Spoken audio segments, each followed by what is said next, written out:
استهل فريق المغرب التطواني مشاركته في منافسة عصبة الأبطال الإفريقية بفوز صغير على ضيفه كازا سبور السنغالي عن الدور التمهيدي الأول.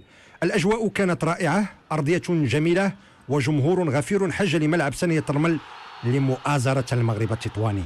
20 دقيقة على انطلاق هذا النزال، بناء هجومي منسق اختتمه مدافع كازا سبور ديالو بهدف ضد مرماه.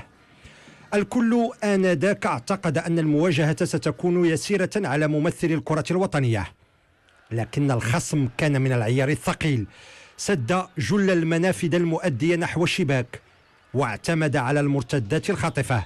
الجولة الأولى انتهت بهدف للا شيء، ورغم أن فريق المغرب التطواني خلق بعض الفرص خلال الجولة الثانية كما نتابع من خلال هذه المحاولة، لكن دون طائل. هدف للا شيء، النتيجة النهائية في انتظار مباراة الإياب والتي ستجرى بعد أسبوعين من الآن بالعاصمة السنغالية دكار.